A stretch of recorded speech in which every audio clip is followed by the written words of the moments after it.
नमस्कार प्यारे बच्चों, मैं जब सिंह स्वागत करता हूँ आपका केमिस्ट्री यूट्यूब चैनल में।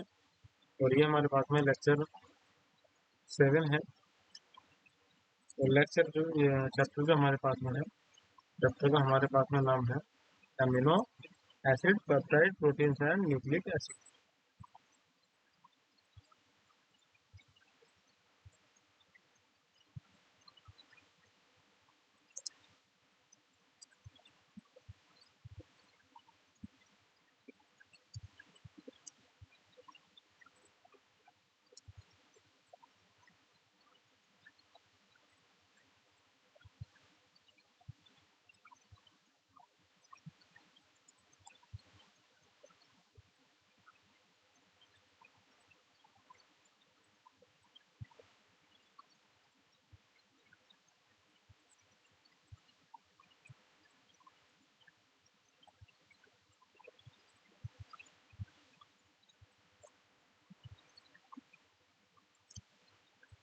तो इसमें जो हमारे पास में सबसे पहले हमें फर्स्ट क्वेश्चन मिला हुआ है। फर्स्ट क्वेश्चन हमारे पास में है, अल्फा एमिनो एसिड को गर्म करने पर वे देते हैं। तो ये देते हैं हमारे पास में अल्फा बीटा असंतृप्त अम्ल। सेकंड वाला क्वेश्चन है, रेशेदार प्रोटीन में पॉलीपेप्टाइड श्रृंखला किस प्रकार परस्पर जुड़ी होती है। तो ये उपरोक्त सभी टाइप से जुड़ी हुई होगी, प्रबल हाइड्रोजन बंध द्वारा, वंडरवाल आकर्षण द्वारा भी, और द्विध्रुवीय आकर्षण द्वारा। क्वेश्चन नंबर थर्ड की हम बात करेंगे, तो कौन सी प्रोटीन जल अपघटन पर प्रोस्थेटिक समूह देती है। तो ये क्वेश्चन नंबर थर्ड है हमारे पास में, तो ये संयुग्मी प्रोटीन है। क्वेश्चन नंबर फोर की बात करेंगे, निम्नलिखित में से कौन सा युग्म ड्यूटेरायन बना सकता है। तो ये हमारे पास में ग्लाइसिन होता है।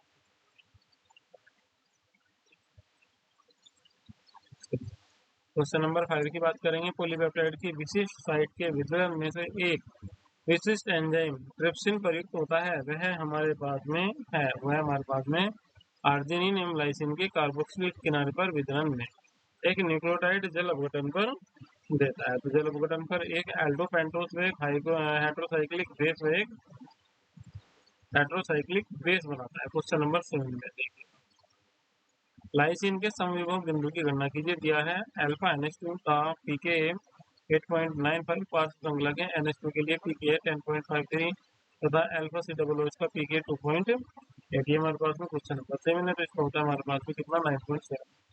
निम्नलिखित में से गलत कथन छांटिए। तो इनमें से जो गलत कथन है वो हमारे पास में डी है, एमिनो अम्ल नाइट्रस अम्ल से विक्रिया करके नाइट्रस ऑक्साइड मुक्त करते हैं। क्वेश्चन नंबर 9 है, एमाइड अपघटन अत्यंत प्रमुख और विस्तृत रूप से प्रयुक्त की जाने वाली विधि है, जिसका उपयोग एक निश्चित निराकरण में होता है, वह हमारे पास में है पॉलीपेप्टाइड श्रृंखला के एन किनारे। एक ट्राइपेप्टाइड का आंशिक अम्लीय जल अपघटन करने पर दो पेप्टाइड देता है, जो क्रम से GLU PHEN और ग्लाई और फिन है। इनमें प्रथम को DNFB के साथ अभिकृत कराने पर वह N लेबलेड ग्लूटामिक अम्ल तथा इसी प्रकार दूसरा लेबलेड फेनिल एनालिन देता है। इस पेप्टाइड में एमिनो अम्लों का क्या क्रम होगा। तो इनमें जो एमिनो अम्लों का क्रम होगा वो हमारे पास में होगा ब्लू के बाद में इन और फिर इसके बाद में ग्लाई। नंबर निम्नलिखित कथनों में से कौन सा कथन असत्य है। तो इनमें से जो फर्स्ट कथन है, न्यूक्लिक क्षारक युग्म DNA के हेलिक्स अक्ष के ऊर्ध्वाधर रूप में होते हैं, यही हमारे पास में इसमें क्या है, गलत है। अभिक्रिया दी हुई है हमें, Br2 से रिएक्शन कराएंगे तो Br2 इसके H को हटाना शुरू करेगा। NH3 से रिएक्शन कराएंगे, NH3 H को Br को हटाएगा, NH2 अटैच हो जाएगा। में Y हमारे पास में है alanine, propyl amine, ethyl amine या फिर लैक्टिक अम्ल। क्वेश्चन नंबर 12, इसमें हमारे पास में ये एलेनीन बन जाएगा, ठीक है, क्योंकि यहाँ से एक H हटेगा और यहाँ पर ही NH2 है। क्वेश्चन नंबर 13 में उपरोक्त यौगिक में एक्स वाई तथा जेड को अम्लीय शक्ति के बढ़ते हुए क्रम में व्यवस्थित कीजिए, ठीक है। NH2 COOH और NH3 अम्लीय शक्ति हमें बतानी है, तो सबसे ज्यादा किसकी होगी, एक्स की होगी, फिर इसके बाद में जेड की होगी, फिर इसके बाद में किसकी होगी, वाई। ऑप्शन सी सही है। क्वेश्चन नंबर 14, निम्नलिखित सेटों में से कौन सा केवल आवश्यक एमिनो अम्ल का है। तो इनमें जो आवश्यक एमिनो अम्ल के लिए वो भी है ल्यूसीन, लाइसिन तथा ट्रिप्टोफैन। क्वेश्चन नंबर 15 में हम इसमें देखेंगे, निम्न में से कौन सा एक गोलाकार प्रोटीन है। तो इनमें से जो एक गोलाकार प्रोटीन है वो मायोग्लोबिन है। 16 की बात करेंगे, प्रोटीन की कुंडली संरचना किस बंध द्वारा स्थापित, तो ये हमारे पास में है सी, हाइड्रोजन बंध द्वारा। 17 की बात करेंगे, प्रोटीन की द्वितीयक संरचना किस बंध द्वारा निर्धारित होती है, तो इसलिए बंध द्वारा जो निर्धारित होती है हाइड्रोजन बंध होता है। ग्वानोसिन है क्वेश्चन नंबर 18 तो हमारे पास में होता है न्यूक्लियोसाइड। एमिनो अम्ल किस पीएच पर न्यूनतम घुलते हैं, ठीक है, तो जो एमिनो अम्ल होते हैं ये न्यूनतम आइसो इलेक्ट्रिक पॉइंट पर घुलते हैं। क्वेश्चन नंबर 20, निम्नलिखित में से कौन सा परीक्षण प्रोटीन के लिए प्रयुक्त किया जाता है। अब प्रोटीन को पहचानने के लिए प्रयुक्त किया जाता है बायूरेट, निनहाइड्रीन, मिलन परीक्षण या फिर ये सभी, तो ये सारे के सारे ही परीक्षण प्रयुक्त किए जाते हैं। क्वेश्चन नंबर 21 देखिए, एमिनो अम्ल इनमें से किस में घुलनशील है, बेंजीन में, पेट्रोलियम ईथर में, डाई एथाइल ईथर में या फिर पानी में, तो ये पानी में घुलनशील होते हैं। निम्न में से कौन सा एमिनो अम्ल डी और एल रूप में नहीं पाया जाता है, एनिलीन, लाइसिन, एस्पार्टिक या फिर ग्लाइसिन। अब डी हमारे पास में जो ग्लाइसिन है ये नहीं पाया जाता, एंजाइम है, तेलीय है, फैटी अम्ल है, प्रोटीन है या फिर मिनरल है, ठीक है। तो ये जो हमारे पास में होते हैं ये होते हैं प्रोटीन। निम्न में से कौन सा एमिनो अम्ल गर्म करने पर प्रोटोनिक अम्ल देता है, तो ये हमारे पास में देता है बीटा देता है। 25 में चलेंगे, निम्नलिखित यौगिकों में से कौन सा निनहाइड्रीन अभिक्रिया देगा, एमिनो अम्ल, एसिटिक अम्ल, एलिनीन या निम्न में से कोई नहीं, तो ये हमारे पास में जो अभिक्रिया देता है ये एमिनो अम्ल देता है।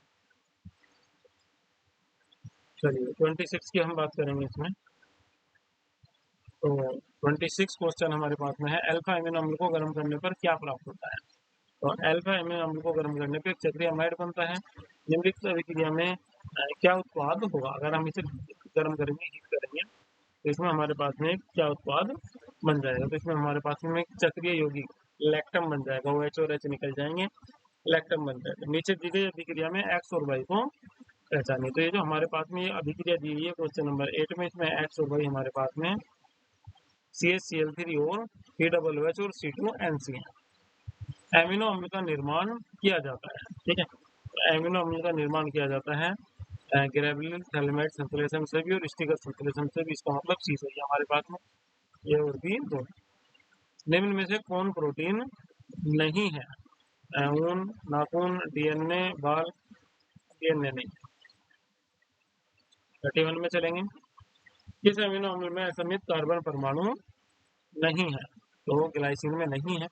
32 उपनिष्ठ आयन किसके द्वारा बनता है, तो उपनिष्ठ आयन ग्लाइसिन के द्वारा बनता है। 33 एमिनो अम्ल किसी भी द्वारा प्राप्त नहीं किया जा सकता है, तो ये हमारे पास में होता है क्लेजियन संघ।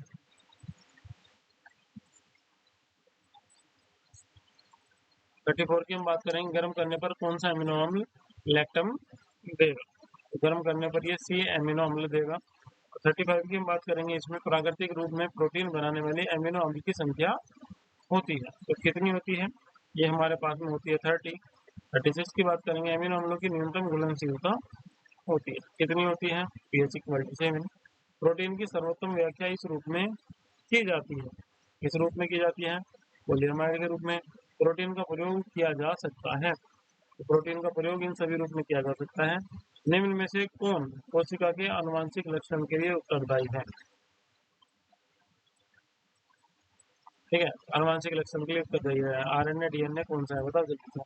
39 वाले में तो आपको अच्छी तरीके से बताया डीएनए होता है। 40 क्वेश्चन की बात करेंगे, प्रोटीन की अल्फा हेलिक्स संरचना सामान्यतः किसका रूप है, प्राथमिक, द्वितीयक, तृतीयक या फिर क्वार्टरनरी संरचना का, तो द्वितीयक संरचना का एक रूप होती है। क्वेश्चन नंबर 41, कौन सा परीक्षण प्रोटीन के लिए किया जाता है, तो परीक्षण जो प्रोटीन के लिए किया जाता है वो जेंथोप्रोटिक परीक्षण होता है। डीएनए की संरचना का त्रिविम प्रतिरूप किसने प्रस्तुत किया है, तो ये किया था जेम्स वॉटसन ने। न्यूक्लिक अम्ल मंद विघटन पर देते हैं, तो न्यूक्लिक अम्ल मंद विघटन पर न्यूक्लियोटाइड देते हैं। हीमोग्लोबिन तथा क्लोरोफिल में क्रम से उपस्थित तत्व है। अब हीमोग्लोबिन और क्लोरोफिल में जो उपस्थित तत्व है हमारे पास में एफ और एमडी है। साधारणतः एंटीबायोसिस होते हैं, प्रोटीन होते हैं। आवश्यक खुराक है प्रोटीन, कार्बोहाइड्रेट्स, खनिज या फिर विटामिन, तो जो होते हैं आवश्यक खुराक वो विटामिन है। निम्न में से कौन अल्फा अमीनो अम्ल नहीं है? ग्लाइसिन, हिस्टिडीन, बेंजाइडीन या फिर एलाइलिन। तो इनमें से बेंजाइडीन नहीं है। निम्न में से कौन सा यौगिक ब्यूटर आयन बनाता है? तो ब्यूटर आयन बनाएंगे अमीनो अम्ल, ठीक है। तो 48 वाले में हमारे पास में डी आ जाएगा। 49 में निम्न में से किसको अमीनो अम्ल बनाने में प्रयुक्त नहीं किया जाता है? तो इनमें से रोबिन्सन संश्लेषण को नहीं किया जाता है। 50 की हम बात करेंगे। इसमें निम्नलिखित में से कौन गर्म करने पर अल्फा बीटा संश्लेषण अम्ल देते हैं? तो इसमें हमारे पास में बी है, बीटा अमीनो। निम्न में पेप्टाइड बंधन है। 51 क्वेश्चन है हमारे पास में। तो 51 वाले में हमारे पास में सी है, CONH। गेहूं में उपस्थित अमीनो अम्ल है। अब 52 क्वेश्चन है हमारे पास में। तो ये एलाइनिन होता है। 53 में निर्देश प्रोटीन प्राप्त होता है किससे? अंडों से। इंसुलिन में उपस्थित अमीनो अम्लों की संख्या है। तो अमीनो अम्लों की संख्या है 51। निम्न में से आवश्यक अमीनो अम्ल है। तो आवश्यक अमीनो अम्ल जो हमारे पास में है वो सारे के सारे ही हैं, रेलाइन की, लूसीन की और थ्रेओनाइन की। 56 जब ग्लाइसिन को गर्म किया जाता है तो बनता है डाइकीटो बाइप्रेजिन। 57 की बात करेंगे, प्रोटीन सांद्र HNO3 के साथ गर्म करने पर पीला रंग देता है। यह परीक्षण हमारे पास में है जेंटोप्रोटिक परीक्षण। आवश्यक अमीनो अम्लों की संख्या है। अब आवश्यक अमीनो अम्लों की जो संख्या होती है वो कितनी होती है? हमारे पास में 10 होती है। न्यूक्लिक अम्लों में शर्करा इकाइयों का रूप पाया जाता है। पायरेनस, प्यूरेनस, एबी दोनों निम्न में से कोई नहीं। तो इनमें प्यूरेनस पाया जाता है। शरीर के किस अंग में प्रोटीन विभक्त होता है? मुंह में, उदर में, छोटी आंत में या फिर बड़ी आंत में? तो ये हमारे पास में होता है उदर में। निम्न में से कौन आरएनए में उपस्थित नहीं है? ठीक है, कौन उपस्थित नहीं है? थाइमिन, यूरेसिल, फास्फेट, राइबोस, ठीक है। अब ये क्वेश्चन हमारे पास में 61। तो इसमें जो थाइमिन होता है ये इसमें नहीं होता है। ठीक। अल्फा हेलिक्स पाया जाता है डीएनए में, आरएनए में, लिपिड में या फिर कार्बोहाइड्रेट्स में। तो ये डीएनए में पाया जाता है। डीएनए की त्रिभुज संरचना प्रतिरूप को किसने प्रस्तुत किया था? जेम्स वाटसन ने। न्यूक्लियोटाइड्स में होते हैं। तो न्यूक्लियोटाइड्स में जो होते हैं वे होते हैं हमारे पास में शर्करा और क्षार। निम्नलिखित में प्रोटीन का कार्य नहीं है। तो जो प्रोटीन का कार्य नहीं हुआ है त्वचा का निर्माण। निम्न में से कौन अनुवांशिकता को प्रसरण करने के लिए जिम्मेदार होता है? तो प्रसरण करने के लिए जो जिम्मेदार होता है वो होता है हमारे पास में डीएनए। आरएनए में उपस्थित प्यूरिन क्षार है। ग्वानिन। कौन सा कार्बनिक बेस आरएनए के न्यूक्लियोटाइड का अवयव नहीं है? थाइमिन है। 69 की बात करेंगे। निम्नलिखित में आवश्यक अमीनो अम्ल का सेट कौन सा है? तो जो है ये हमारे पास में ल्यूसीन है। 70 की बात करेंगे। pH2 पर ग्लाइसिन व्यक्त करता है। तो ग्लाइसिन व्यक्त करता है N3 plus CH2 COOH। 71 adenosine एक उदाहरण है। ठीक है, तो ये हमारे पास में जो एक उदाहरण है किसका है? न्यूक्लियोटाइड्स का है। न्यूक्लिक अम्ल किसके बहुलक होते हैं? अब न्यूक्लिक अम्ल जो बहुलक होते हैं ये हमारे पास में होते हैं न्यूक्लियोटाइड्स के। और सेनेगर अभिकर्मों का उपयोग किसकी पहचान में किया जाता है? एक पेप्टाइड श्रृंखला के एन टर्मिनल में। निम्न में से कौन सा एक गोलाकार प्रोटीन है? क्वेश्चन नंबर हमारे पास 24 है।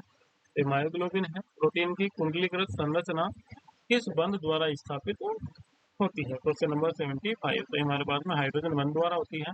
अल्फा अमीनो अम्ल किसके साथ गर्म करने पर पी अमीनो में अपघटित होते हैं? तो ये हमारे पास में बी उसका अल्ट्राइड। डीएनए और आरएनए विराल अणु है, किराल अणु है। इनकी चिरिलिटी व्यक्त करने का कारण है। तो इनके व्यक्त करने का कारण है डी शर्करा अवयव। बीटा अमीनो अम्ल को गर्म करने पर प्राप्त होते हैं अल्फा बीटा असंतृप्त अम्ल। निम्नलिखित में से कौन सा एक रेशेदार प्रोटीन है? तो इनमें से जो एक रेशेदार प्रोटीन है वो हमारे पास में केराटिन है। 80 की बात करेंगे।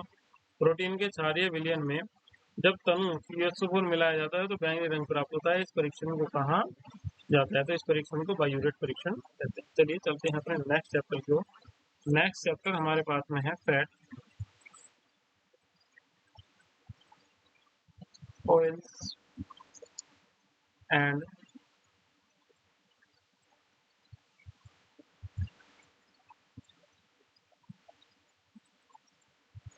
डिटर्जेंट। और यहाँ पर हमसे जो फर्स्ट क्वेश्चन पूछा हुआ है इसमें को पूछा हुआ है कि किस एक वसा या एक तेल का निम्न साबुनीकरण मान दर्शाता है कि वह रखता है, क्या रखता है, उच्च आणविक द्रव्य। ठीक है, सरफेक्टेंट किसका उदाहरण है? अब ये हमारे पास में उदाहरण है एक अनायनिक सरफेक्टेंट का है। क्वेश्चन नंबर 3, जैव अपघटनीय सरफेक्टेंट वे हैं जो रखते हैं पार्श्व श्रृंखला के एल्किल समूह।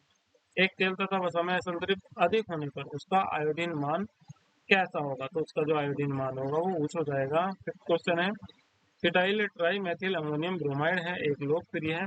अब एक लोकप्रिय क्या है हमारे पास में? धनायनी अपमार्ग। क्वेश्चन नंबर 5 देखिएगा, आयोडीन आयोडीन नंबर सबसे कम है, सबसे कम क्या है? ये गोले का तेल। वसा तथा तेल में उपस्थित वाष्पशील वसीय अम्ल जो कि ग्लिसरॉइड के रूप में होते हैं की मात्रा को कहा जाता है? आरएम। साबुन में तेल को विलय करने वाला भाग है अध्रुवीय पक्ष भाग। अपमार्जक का वर्गीकरण किया जा सकता है। ठीक है, तो किस में कर सकते हैं? 3 प्रकार में। स्वतः नष्ट होने वाले अपमार्जक कहलाते हैं, क्या कहलाते हैं? साबुन। इसी तेल और वसा का आयोडीन मान निम्न में किसकी माप है? किसकी माप है? असंतृप्त। व्यापारिक अपमार्जक में समूह है। अब व्यापारिक अपमार्जक में कौन से समूह होते हैं? ROSO3 N। सही कथन का चुनाव कीजिए। अब सही कथन इनमें जो हमारे पास में दिया हुआ है वो सही कथन पहला ही है, अपमार्जक धुलाई में साबुन से अच्छे हैं। शेविंग क्रीम तथा शैम्पू में प्रयुक्त साबुन में उपस्थित तत्व है, तो ये हमारे पास में होता है पोटेशियम। ओलिक स्टीरिक और पाल्मेटिक अम्ल होते हैं। क्वेश्चन नंबर 15 है हमारे पास में, ऐसे अम्ल होते हैं। और जो साबुन का निर्माण में प्रयुक्त होता है जल अपघटन। ल्यूटाइल सल्फेट कार्य करता है। ल्यूटाइल सल्फेट किसका कार्य करता है? भाई डिटर्जेंट की तरह कार्य करता है। ये हमारे खाने में तेल तथा वसा किन विटामिनों के वाहक का कार्य करते हैं? तो ये हमारे विटामिन करते हैं ए और डी का। ग्लिसरॉइड जो सामान्य ताप पर द्रव अवस्था में पाए जाते हैं क्या कहलाते हैं? तेल कहलाते हैं। क्वेश्चन नंबर 20 हमारे पास में, मक्खन का बासी दुर्गंध युक्त होना किसके कारण होता है? तो ये हमारे पास में जो होता है ये ब्यूटायरिक अम्ल के कारण होता है। 21 की बात करेंगे, डिटर्जेंट में सामान्यतः समूह होते हैं। अब डिटर्जेंट में जो सामान्य समूह होते हैं वे हमारे पास में होते हैं RC6H5SO3 एंड डिटर्जेंट में ये वाला समूह होता है हमारे पास में। ठीक है, वसा तथा तेल होते हैं। क्वेश्चन नंबर 22, अब वसा और तेल जो होते हैं हमारे पास में एस पर। क्वेश्चन नंबर 33, 1 ग्राम वसा या तेल में उपस्थित मुक्त को उदासीन करने हेतु आवश्यक KOH के मिलीग्रामों की संख्या कहलाती है, क्या कहलाती है? साबुनीकरण। मक्खन की शुद्धता की पहचान का पद, मक्खन की शुद्धता का पहचान का शब्द क्या है? सी है अम्लमान। 25 की हम इसमें बात करेंगे, अपमार्जक साबुन से उत्तम होते हैं क्योंकि वे जल की कठोरता से कम प्रभावित हैं। अब हम बात करेंगे नेक्स्ट चैप्टर की। नेक्स्ट चैप्टर हमारे पास में है सिंथेटिक पॉलीमर। ठीक है, अब ये जो नेक्स्ट क्वेश्चन हमारे शुरू है ये हमारे चैप्टर हो जाएगा नेक्स्ट। इसमें से कितने क्वेश्चन आए हैं? तो ये हमारे पास में होगा सिंथेटिक पॉलीमर। चलिए सिंथेटिक पॉलीमर्स के क्वेश्चन करना शुरू करते हैं। हमसे जो फर्स्ट क्वेश्चन इसमें पूछा हुआ है वो फर्स्ट क्वेश्चन है कि कौन सा जैव अपघटनीय बहुलक जिसका निर्माण ग्लाइसिन तथा ई एमिनो कैप्रोइक अम्ल के द्वारा किया जाता है? तो ये हमारे पास में डी है PBHP। निम्नलिखित बहुलकों में से समबहुलक है, तो समबहुलक जो है हमारे पास में वो नाइलॉन 6 है। निम्न में से कौन सा योगात्मक बहुलक का उदाहरण नहीं है? तो हमारे पास में पॉलिएस्टर है। तिर्यक बंधन अथवा जालकरम बहुलकों के संदर्भ में निम्नलिखित में से कौन सा कथन असत्य है? तो ये द्विक्रियात्मक एवं त्रिक्रियात्मक समूहों के एकलकों से बनते हैं। क्वेश्चन नंबर 5 की बात करेंगे, अम्लीय माध्यम में फिनोल तथा फॉर्मेल्डिहाइड संघनन पर एक रैखिक बहुलक बनाते हैं जो हमारे पास में है नोवोलो। और फ्लेक्सिगल्स किसका बहुलक है? फ्लेक्सिगल्स जो बहुलक होता है ये मेथ्रा एक्राइलेट का होता है। निम्न में से कौन सा प्राकृतिक पॉलीमर है? यह प्राकृतिक पॉलीमर स्टार्च है। नाइलॉन है, तो नाइलॉन हमारे पास में है पॉलीएमाइड। क्वेश्चन नंबर 9, निम्न में से कौन सा कृत्रिम बहुलक है? तो कृत्रिम बहुलक हमारे पास में होता है पॉलीस्टाइरीन। टेफ्लॉन का मोनोमर है, तो टेफ्लॉन का मोनोमर CF2 है। निम्न में से कौन सा थर्मोसेटिंग पॉलीमर है? तो थर्मोसेटिंग जो पॉलीमर हमारे पास में वो बेकेलाइट है। निम्न में से कौन प्राकृतिक पॉलीमर के रूप में, अब प्राकृतिक पॉलीमर बताना है हमें, इनमें से जो प्राकृतिक पॉलीमर के रूप में है। तो क्वेश्चन नंबर 12 में हमारे पास में डी है, सारे के सारे प्राकृतिक। और 13 की बात करेंगे, ब्यूटाइन तथा स्टाइरीन के बहुलीकरण से हमें प्राप्त होता है एन-ब्यूटेन, ब्यूटा एस और न्यूक्लियन रबड़ या फिर इपोक्सी रेट। तो इसमें हमें बी मिलता है, इसमें ब्यूटा एस।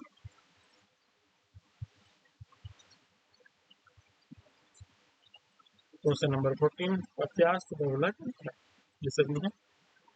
प्राकृतिक रबड़ है, प्राकृतिक रबड़ का हमें एक नाम बताना है। तो 614 पॉली आइसोप्रीन एक प्राकृतिक रबड़ है। 16 फिनोल तथा फॉर्मेल्डिहाइड के बहुलीकरण से हमें प्राप्त होता है। तो प्राप्त जो होता है हमें बेकेलाइट प्राप्त होता है। निम्न में कौन प्राकृतिक रबड़ नहीं है? तो इनमें हमारे पास में डी है, नायलॉन। जिगलर नाटा उत्प्रेरक है। क्वेश्चन नंबर 18, ये हमारे पास में बी है। 19 की बात करेंगे, नायलॉन 66 होता है। अब नायलॉन 66 हमारे पास में होता है एक पॉलीएमाइड, बेकेलाइट होता है। ये हमारे पास में क्वेश्चन नंबर 20 है, तो ये होता है थर्मोसेटिंग बहुलक। 21 की बात करेंगे, स्टार्च किसका बहुलक है?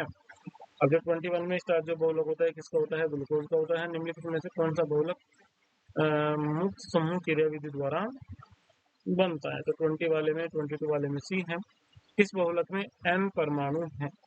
ब्यूटाइस में, पीवीसी में, बेकेलाइट में या फिर नाइलॉन में? तो इसमें जो हमारे पास में ऑप्शन डी है, नाइलॉन, ये सही है। SBr है।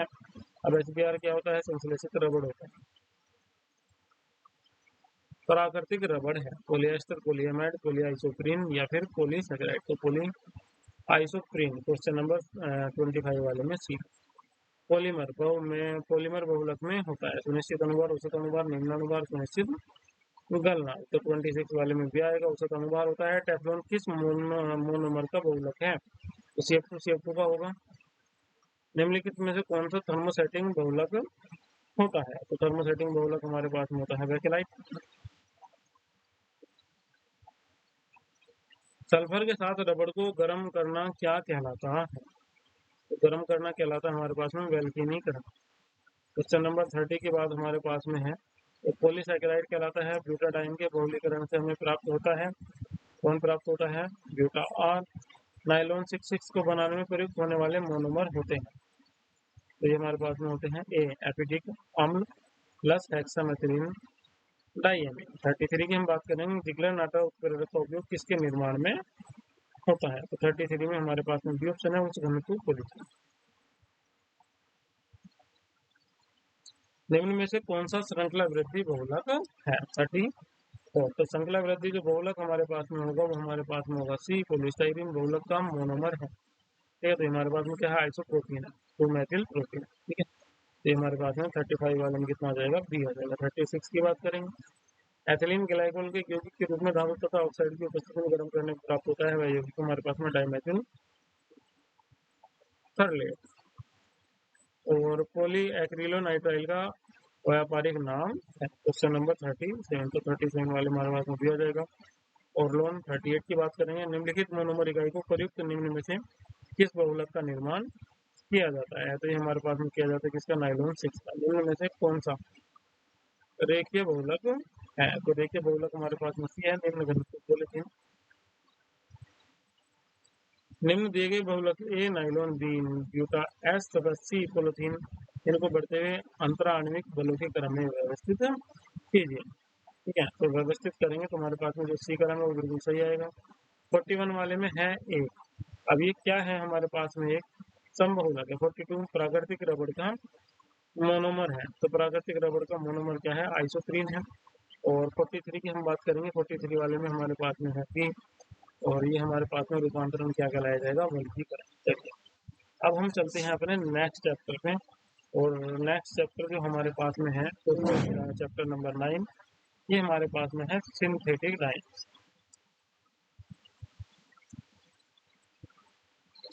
सिंथेटिक डाइस ठीक है। अब इसमें हम अपने चैप्टर नंबर 9 को स्टार्ट करेंगे।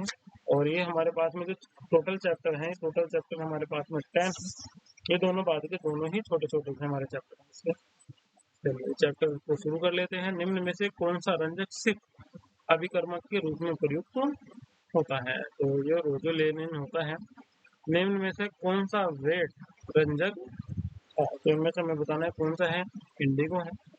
फ्लोरोसिन जेंथेलिन का व्युत्पन्न है तथा इसका निर्माण थैलिक एनहाइड्राइड को एक यौगिक के साथ सांद्र एस्टोसोबोर्टिक 475 के पर गर्म करके किया जाता है। वह यौगिक हमारे पास में है। तो वह यौगिक जो हमारे पास में है वो है क्रिसोचिनोल। एक रंजक की संरचना नीचे दी गई है। अब यह रंजक रंजकों की किस वर्ग से संबंधित है? अब ये किस वर्ग से संबंधित है? क्वेश्चन नंबर 4 में ये हमारे पास में थैलिन रंजक होते हैं। ये हमें एक अभिक्रिया दी हुई है और इसमें हमसे पूछा गया है कि हमारे पास में जो यौगिक यहाँ पर X बना हुआ है, ठीक है, ये यौगिक हमारा X क्या है, ठीक है। तो उपरोक्त अभिक्रिया में यौगिक X है, तो हमें X बताना है। क्वेश्चन नंबर 5 में X हमारे पास में C है, मैथिल ऑरेंज। चलिए नेक्स्ट क्वेश्चन की ओर चलते हैं। निम्न में से कौन एक क्रोमेटोफोर नहीं है? अब हमें क्रोमेटोफोर बताना है। तो इनमें से जो NH2 है वो एक क्रोमोफोर नहीं है, क्रोमेटो नहीं है, क्रोमो है, ठीक है, क्रोमोफोर नहीं। अब इसके बाद में हमारे पास में क्वेश्चन नंबर 7 है। बैट डाई का उदाहरण है। अब बैट डाई का हमारे पास में क्या उदाहरण है? ये हमारे पास में क्वेश्चन नंबर 7। बैट डाई का जो हमारे पास में उदाहरण है वो इंडिगो है। निम्न से कौन सा ग्रुप बेसिक डाई में होता है? Question number 8। तो ये हमारे पास में होता है NH। निम्नलिखित रंजों में एक रंजक सिर्फ अभिकर्मक के निर्माण में प्रयुक्त होती है। जो हमारे पास में है वो हमारे पास में कौन है? बी है।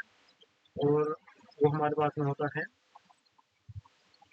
रोजेनिलीन। फ्लोरोसिन का सोडियम लवण कहलाता है। यूरेनियम। रंजकों की जल में विलेयता को निम्न में से किसके द्वारा बढ़ाया जा सकता है? तो ये हम बढ़ा सकते हैं इन सभी के द्वारा जितने हमारे पास में है। अनुप्रयोग विधि के आधार पर रंजकों को कितने वर्गों में वर्गीकृत किया जा सकता है? तो इसमें हम 7 वर्गों में कर सकते हैं। फेनोल्फ्थालीन का क्षारीय माध्यम में रंग होता है। तो रंग होता है हमारे पास में गुलाबी। निम्न में से कौन अम्ल क्षार सूचक है? तो सूचक हमारे पास में सारे के सारे ही अम्ल क्षार सूचक हैं। निम्न में कौन वर्णवर्धक है? क्वेश्चन नंबर 15 में वर्णवर्धक हमसे पूछा है। एनओ को हमारे पास में क्या है? वर्णवर्धक नहीं है। सॉरी। निम्नलिखित में से कौन सा प्राकृतिक रंजक है? इनमें से जो प्राकृतिक रंजक है वो हमारे पास में एलिजिडीन है। और क्वेश्चन नंबर 17 क्षारीय रंजक है मेलिकाइट ग्रीन। फिनोल्फ्थालीन के एक अणु के निर्माण में फिनोल के कितने अणुओं की आवश्यकता होती है? तो इसमें हमें इसके 2 अणुओं की आवश्यकता होती है। निम्न में से कौन क्रोमोफोर समूह से संबंधित नहीं है? तो ये संबंधित जो नहीं है कार्बोक्साइड नहीं है। मैथिल ऑरेंज अम्लीय माध्यम में कौन सा रंग देता है? तो लाल रंग देता है। मैथिल ऑरेंज किस तरह का रंजक है? ये किस तरह का रंजक है? अम्लीय रंजक है। 22 संरचना के आधार पर रंजकों का वर्गीकरण कितने प्रकार का है? Question number 22। तो ये हमारे पास में जो होता है 11 टाइप का ये होता है। 22 में बात करेंगे हम इसमें। 23 की बात करेंगे। ऐसे रंजक बनाने के लिए बेंजीन डाई एल्यूमिनियम क्लोराइड निम्न में से किसके साथ अभिक्रिया करता है? तो ये फेनोल के साथ अभिक्रिया करता है। वर्णमूलक समूह होता है 24। वर्णमूलक समूह हमारे पास में सारे के सारे क्या है? वर्णमूलक है। इंडिगो संबंधित है 25 की हम बात करेंगे वैट रंजक से। और बिस्मार्क ब्राउन रंजक है एक क्या है? ऐसो रंजक। बेसिक रंजक का हमारे पास में एक उदाहरण है। कौन है? मेलिकाइट ग्रीन।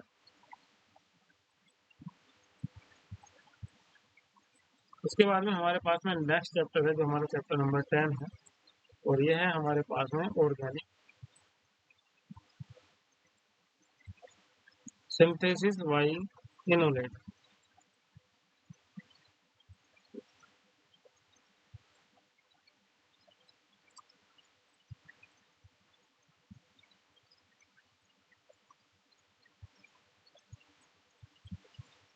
चलिए क्वेश्चन नंबर 1 देखते हैं अब हम इसमें।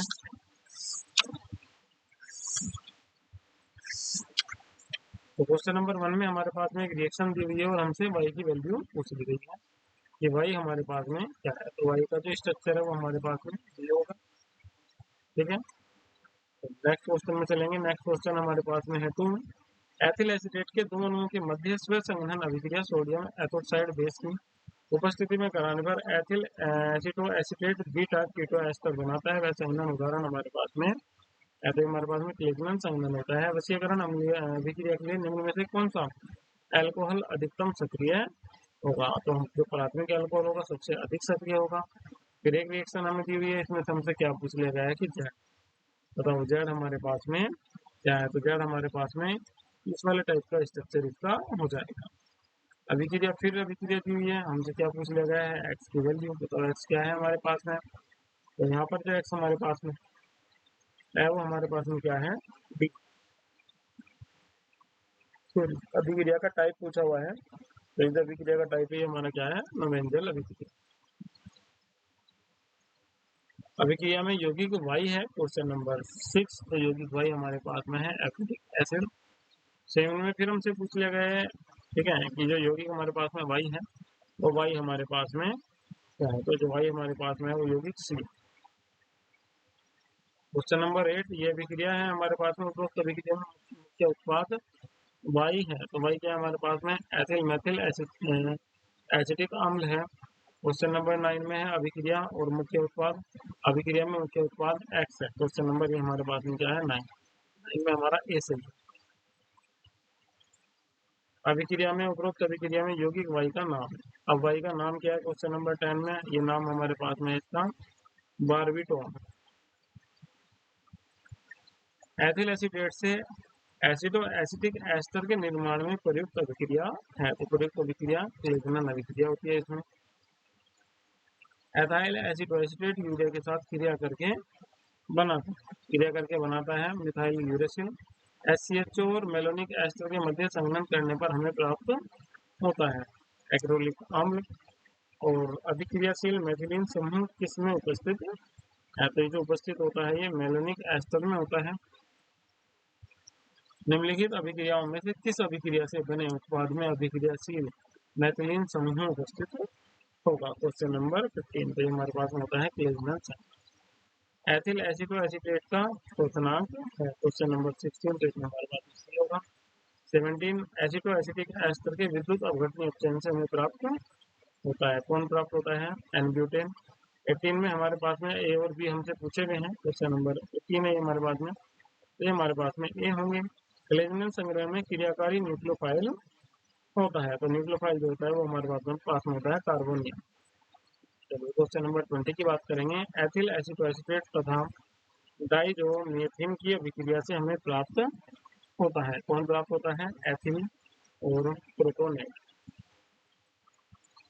21 में चलेंगे। निम्नलिखित यौगिकों में से किसमें सक्रिय या क्रियाशील मेथिलीन समूह नहीं है। तो नहीं है एसीटोन है 22। एथिल एसिटो एसीटेट के जल अपघटन से हमें जो प्राप्त होता है वो हमें प्राप्त होता है DCH3 plus C2H5OH। Third class की रिएक्शन है इनोल्स के। नाइट्रोजन को क्या कहा जाता है क्वेश्चन नंबर 20, तो इसमें हमारे पास में आ जाएगा इना माइनस 24 हमारे पास में मेलोनिक एस्टर के जल अपघटन पर हमें एक यौगिक मिलता है, इस यौगिक को हमें गर्म करने पर प्राप्त होता है। तो गर्म करने पर प्राप्त होता है एसिटिक एसिड।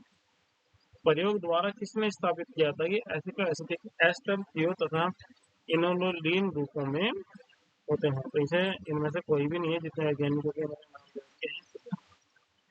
26 की बात करेंगे। मेलोनिक एस्टर थियोसीएल3 की उपस्थिति में यूरिया से विक्रिया करके देता है, तो यूरिया से उपस्थिति करके देता है बायूरेटिक अम्ल।